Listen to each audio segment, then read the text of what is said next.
Kelly Clarkson, welcome to Wave 105. Thank you. You were trending this morning big time on Twitter. I've heard about my hair. About your hair, yeah. So come on, explain. You are now blonde for those people in radio land. This is just I'm back to blonde.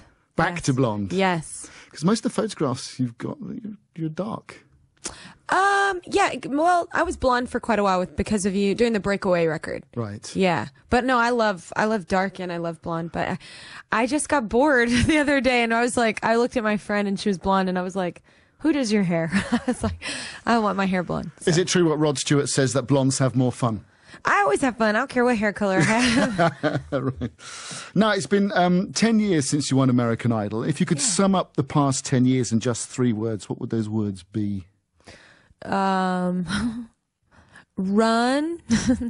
crazy, and exhilarating. It's been fun then. Yeah, it's been fun. It's been everybody's 20s.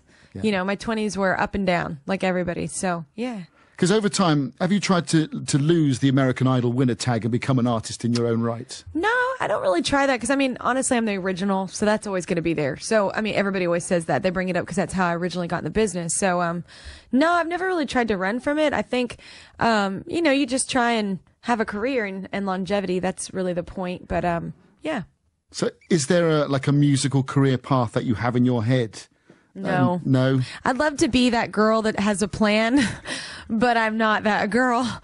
You know, the plan is always just to make an album I want to make at that time, you know, because, you know, we're always different. We're changing. And, yeah, no, I just want to be happy, I guess, with what I'm doing musically. Because you seem quite a feisty person. I'm very feisty. Yeah. Because in those early days, I mean, did you know what you wanted to do musically and nothing was going to detract from Yeah, that? I mean, I think what's great about, you know, creativity is you're always, you know, ever changing and you're evolving.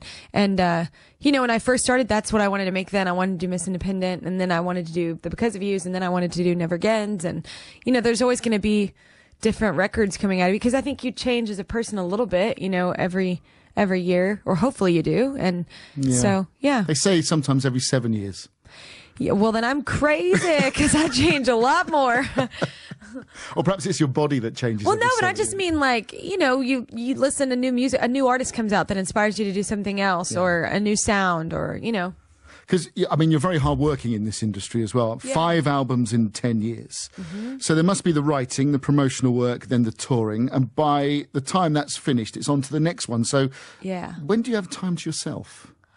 I make time for myself now. I never used to, but yeah, I learned very quickly that no, wait, I'm the boss. So I definitely take you know, vacation when I need it. It's more just to refuel too, and so I don't want to get tired of it, you know.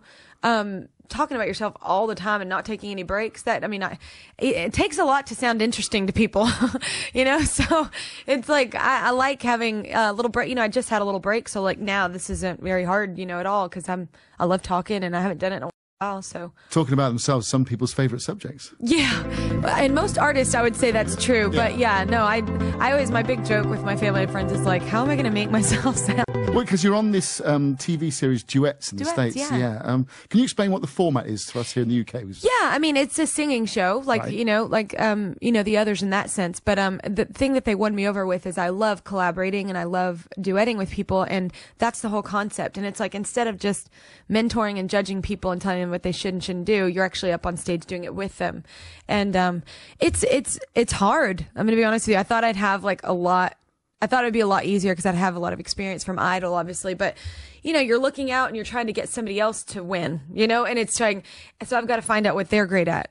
And it's like not necessarily what I'm good at. So it's a lot of work. So. And there are other artists who are duetting with other John contestants. Legend, he has 2, and Robin Thicke has 2, and Jennifer Nettles, country music, she has 2. So, you know, we're all 4 very different artists, which is kind of cool because you get a very wide variety of, you know, song selection on the show.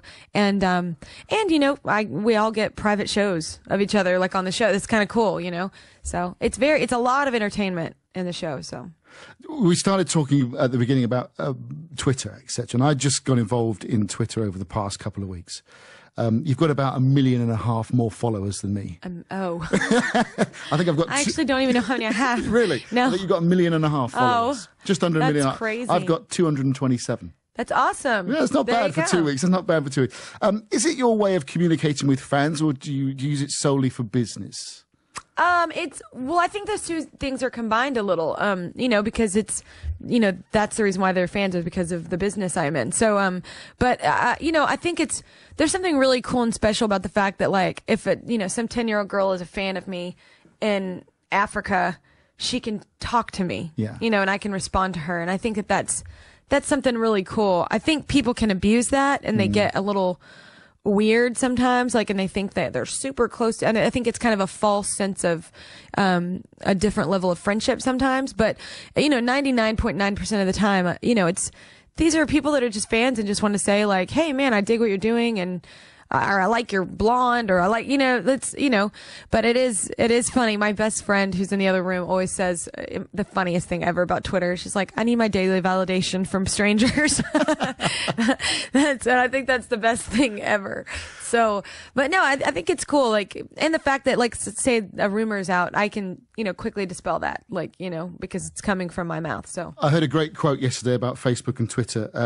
Facebook is where you lie to your friends, and Twitter is where you tell the truth to strangers. Oh my gosh, that's awesome. Yeah, it is. Such a sad little world. I know. I did tweet that I was going to be interviewing you, and I got lots of response from many of your fans, and I've just chosen a couple of questions. They said, can you ask Kelly this? Can you ask Kelly this? Are you writing any songs for other artists? Yes, I do that. Yeah. I actually, one of the biggest artists to cover me is One Direction. I have a song on their album called Tell Him, and or Tell Him, sorry, Tell Me Why. That's another song, Tell Him. Right. I write a lot, sorry. No, it's called Tell Me a Lie is the song, and I love the song, but it didn't quite fit with my project, and my publisher told me about One Direction. I was like, and I heard them, I was like, well, let me hear what they sound like, and I love their whole story, how they were all separate, and then they came together as a group. That's kind of cool, and they did a great job with the song. At first I was like, how are guys gonna say, it's such a, but it sounds much cooler coming from, their perspective. But I like writing for other people. It's fun. Out of all the videos, which one is your favorite? Was another question. Of mine, my favorite. Probably Since You've Been Gone, just because I got to destroy an apartment. So that was just, I got to come to work and just break stuff. That's kind of cool. That's rock and roll. Yeah, it was very cool. And I am not rock and roll. So I like to play Scrabble and Yahtzee. So you don't really get rock and roll when that's your game. Do you have a dark side, which I'm sure you've been asked many times because of the new single? Yes, but the thing I love about it and that I was excited to talk about was, the dark side of somebody isn't necessarily like some evil, strange side. I think it's, where you keep things hidden, and it's more of like a vulnerability factor. Like, I think that everybody in the world has, some part of them that they're vulnerable about, maybe don't want to show everybody because they're afraid they won't be liked or accepted or whatever. And I just love the whole idea of that, because there's no one in this world that doesn't go through that. So, I was really attracted to the song for that reason. Well, let's talk about the video to the song, because I love the video. It features divorce, drug and alcohol abuse, the recession, unemployment, bullying, but at the end, despite all that, there seems to be like a hopeful message at the end. Yeah, I mean, the hopeful part of it is loneliness is the worst thing in the world. Like, to feel like you're like the only one in the world, like that you're trapped and no one knows, you can't talk to anyone and all of that. Like, you need people to talk to about the fact that you just lost your job. You need somebody to talk to about the fact that you're having a hard time in your marriage, or, whatever the circumstance is. And I think that's the point of the song, is the leading, the leading line in the chorus is everybody's got a dark side. So it's like, at the end of the day, everyone is in the same boat. Our boats are decorated a little differently, So, I don't know. I love the honesty of that. And I love the sense of like, you're not by yourself. I miss your stay.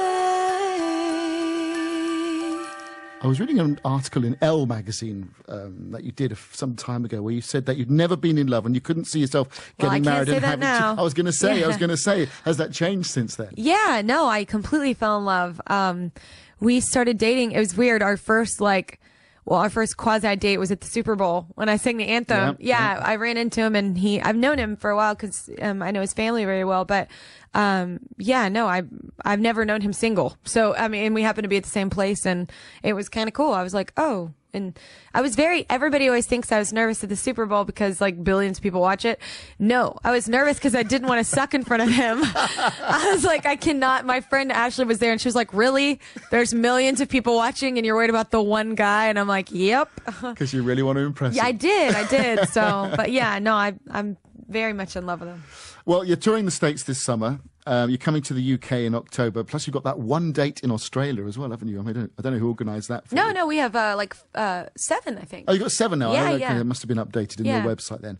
We're trying to hit everywhere. That's why, so yeah. Because by October then, it would have been a year since the release of Stronger in this country. So will you already be working on the next project? Oh, we're already working. You're already working on it. Yeah. I'm constantly like that. I just think you never know when you'll find a song and where you'll find it. So we're always working on the next thing. But what's funny is I was just showing my musical director the other day that a song that was sent to me by the producer that produced I Forgive You on this record. I really love Rodney, and he sent me this amazing song that I cannot wait for people to hear. It's gonna be on the next album. So. And the album you're looking for 2013? Yeah, the next album I think is slotted for, I don't know when. We haven't actually settled on like a time or anything. So yeah, but we're working on it. It seems every 2 years then Kelly Clarkson. We usually do an every 2 year thing. Yes. Yeah. And finally, if you weren't doing this, if American Idol hadn't come along, what would you be doing? Oh, I'd be singing. I have no other talent. Yeah. I am not good at anything else except for, I mean, I might make for like a good no, I wouldn't be a good social worker because I'd go beat people up if they were mean. Because you're too feisty. Yeah, I'm like, that would kill me to watch some of that stuff that goes on there. But I like talking. I don't know what I'd be doing. Singing or talking. Chat show host. There you go. There you go. Well, listen. No, I wouldn't like your job either because you talk to a lot of people that aren't nice. No, it's all, everybody I speak to is nice. Really? Yeah, honestly. Oh my gosh, you're rare. No, because they've all got something to promote. They've all got something to talk about. All I hear are horror stories. No, not at all. No, I've in 25 years of radio had one nasty person.